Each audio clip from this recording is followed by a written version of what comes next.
안녕하세요. 민노프입니다. TV 똥덩이. 자, 이제 기억력에 대한 이야기를 시작을 했는데, 앞서서 조금 기억력과 다른 제가 이제 마이클 샌델이라고 하는 교수, 바로 요 사람의 이야기를 이제 잠깐 시작했는데, 들으시는 분들은, 이게 기억력과 어떤 관계가 있나라고 하는데, 기억력과 상당히 많은 관계가 있습니다. 자, 그런데 이제 제가 앞서서 하던 얘기를 이제 마저 끝내고, 그 다음에 이 마이클 샌델이라고 하는 하버드 교수에 대한 이야기를 마무리를 짓고 그 다음에 이제 기억력을 본격적으로 시작을 할 텐데요. 먼저 앞서서 이제 그 이야기가 그거였죠. 트롤리카가 내려가고 있는데 두 갈래 길인데 이쪽은 5명이고 이쪽은 1명이 있다. 그러면은 어느 쪽을 선택할 것인가? 물론 여기에는 이 트랙에서 일을 하는 사람, 이런 조건을 사람이라는 조건을 달아 놓으니까 가치라고 하는 것이 동등해진 거예요. 그죠? 네. 그러니까 예를 들면 이쪽은 피라미드 그 회사의 점검 나온 간부, 간부였다. 그럼 어떤 일이 벌어질까요? 당연히 이 사람은 이쪽으로 선택할 거예요. 많은 사람들이 그걸 안다면. 그렇죠? 네. 왜? 대통령이 전용기 타고 다니면서 경호원 끌고 다니는 이유가 그거죠. 예. 가치라고 하는 거는 사람들이 뭘로 보냐면은 보통은 저기 피라미드 위에 어느 위치에 있느냐를 보거든요. 그래서 안다면은 사람들 중에는 이쪽을 선택할 사람들이 더 많을 거예요. 왜? 그러면은 나는 이 사람으로부터 선택을 할 때 이렇게 했으니까 죽은 사람은 애도해도 그래도 이 중요한 사람을 살렸다라고 하는 것에서 표창장도 이렇게 좀 받고 그러겠죠. 아무래도 회사에서 좀 챙겨주는 거라도 있겠죠.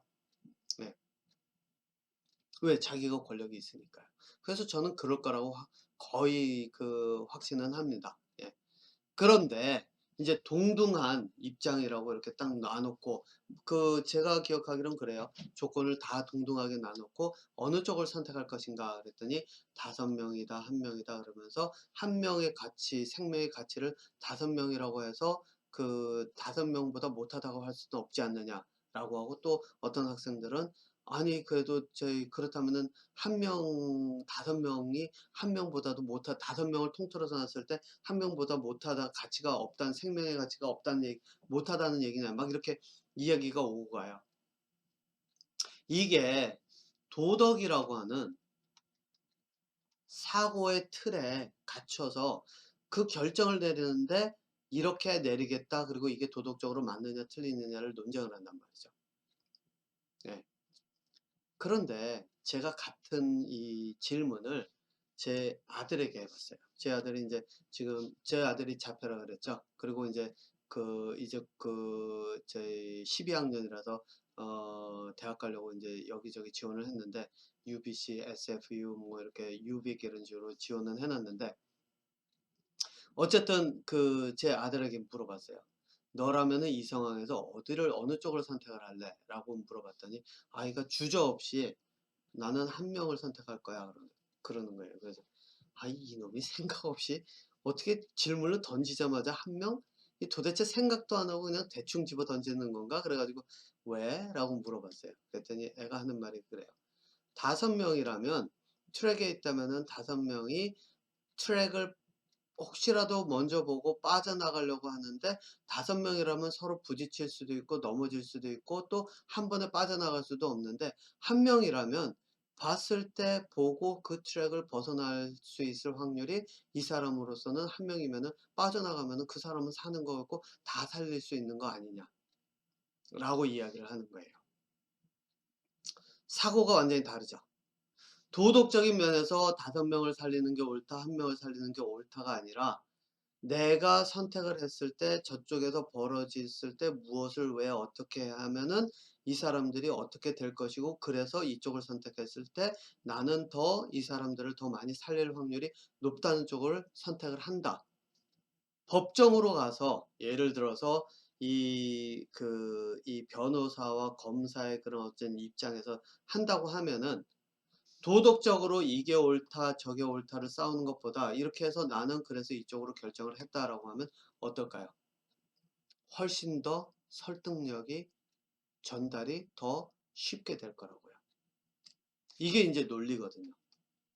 그래서 논리적인 사고에는 감정, 그리고 도덕적인 것도 논리적으로 접근을 하는 쪽으로 들어가야지, 이게 도덕에 갇혀서, 그 하버드에 들어간 학생들임에도 불구하고 도덕이라는 그것에 갇혀서 선택을 맞다 틀리다만 논하고 있단 말이에요.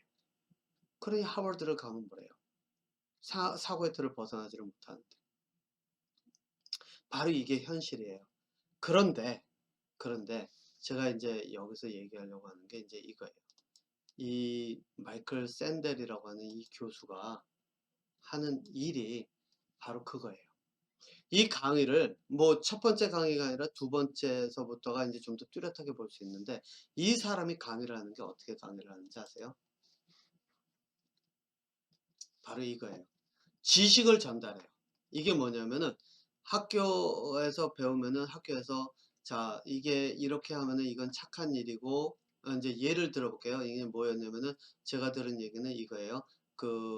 이게 영어니까 제가 영어를 안 쓰고, 이게 뭐냐면은 사람을 어떤 이 돈으로 환산하는 것, 예. 사람의 인명을 돈으로 환산하는 것. 그래가지고 이 사람이 예를 든 게 아마 이게 두 번째 에피소드에 나올 거예요. 그게 뭐냐면은 어느 미국의 한 회사, 제가 회사 이름을 잃어버렸는데 자동차 회사에서 이제 이렇게 했대요. 아마 이게 여러분들 아마 이 이야기 들어보시면은 비슷한 내용들을 한국에서도 아마 들어보셨을 거예요. 이게 뭐냐면은 이 회사에서 그 자동차에 결함이 있는 거를 발견을 했대요.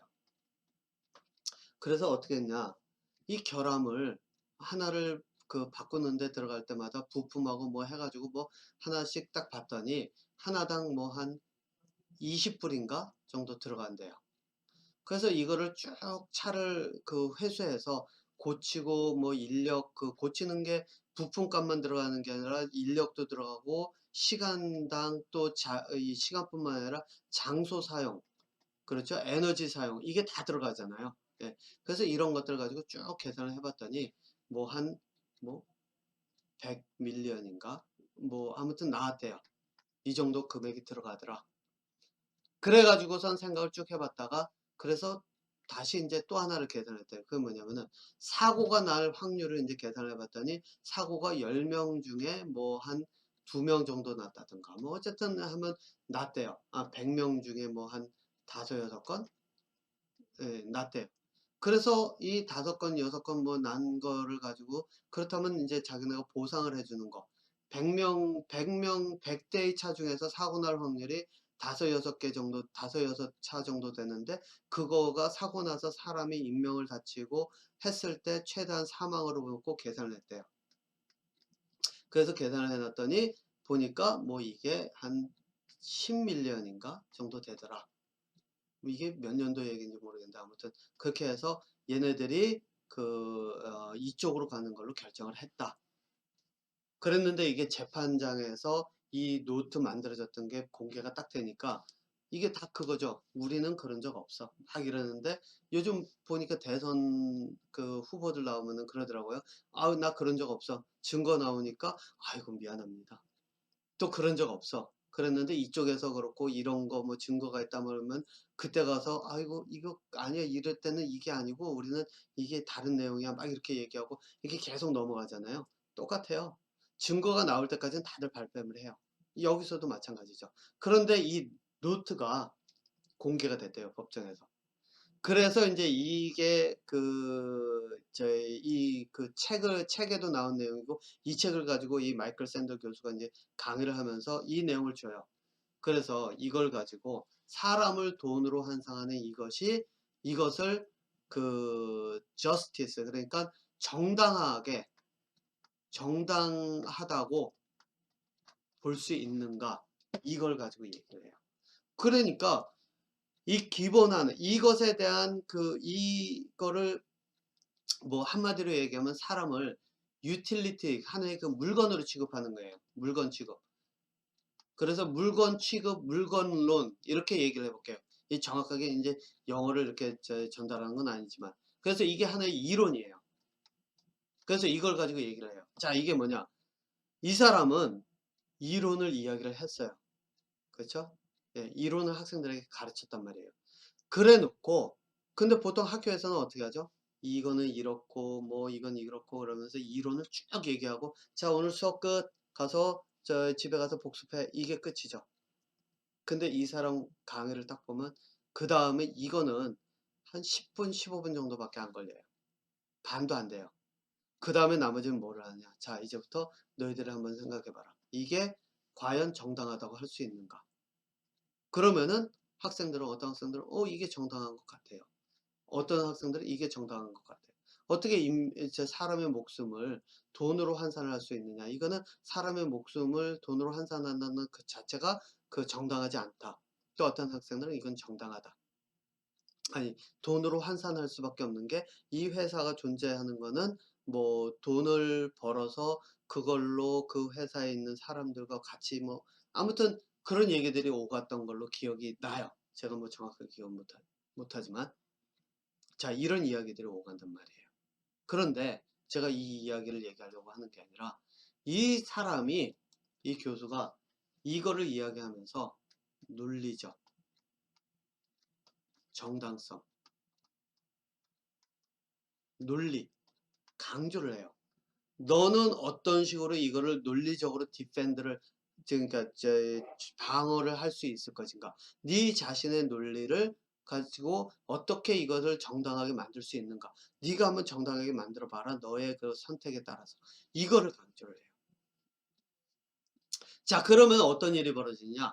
학생들이 자기들의 사고가 있고 그걸 가지고 토론을 해요. 디베이트죠. 이게 토론 논리니까 논쟁이니까 토론이에요. 말 그대로. 그러니까 토론을 해요.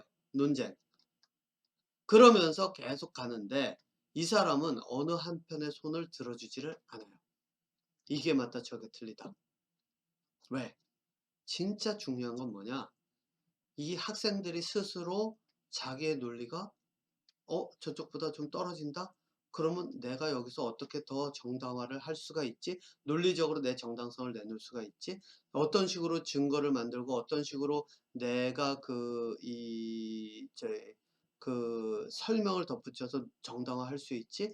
또 이쪽에서는 자기의 그런 것들을 정당화할 수 있는 이것을 계속 해 나가면서 자기들이 말 그대로 이런 이론에 대해서 서로 이 이론을 받아들여야 된다. 그러니까 말 그대로 오케이를 해야 된다. 아니다. 이 이론은 그 받아들이면 안 된다. 이걸 놓고 싸우는 거예요. 자, 그러면은 여러분들이 봐왔던 그 공부하고 좀 다르죠. 뭐가 다르냐? 학교에서 이론을 가르칠 때는 이렇게 가르쳤어요. 이 이론은 이거. 그리고 시험 볼 때 어떻게 하죠? 이 이론 제대로 썼나? 틀렸나? 이렇게 가르치죠. 수학 문제도 뭐 이거 이렇게 하면 이렇게 푸는 거. 이게 맞게 풀었나? 아니면 이거 틀렸나? 이게 과정이 맞으면 이거 과정은 이렇게 갔는데 답은 좀 틀려도 그래 논리적으로 이렇게 간 거도 괜찮아. 그래서 어떤 선생님은 맞게 해주는 경우도 있지만 예, 주로는 내가 가르친 이 논리를 네가 받아들였나 아니나 그래서 틀렸으면 틀린 거 이렇게 하지만 이 사람의 강의는 완전히 달라요.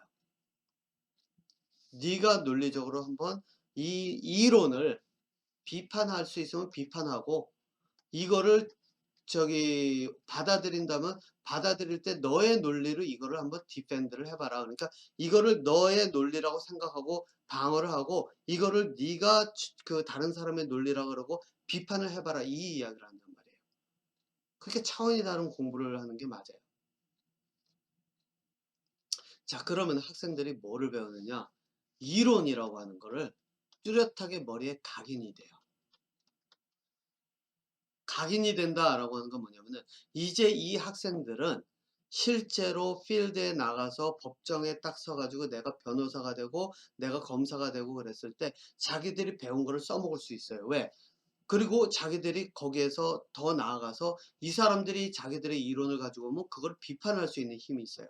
그거를 받아들이는 게 아니라 상대방이 이런 논리에 따르면 이런 이론에 따라서 하면은 이건 이러이러하다 그러면 이 사람들은 그 논리는 이러이러하기 때문에 거기에는 오류가 있다.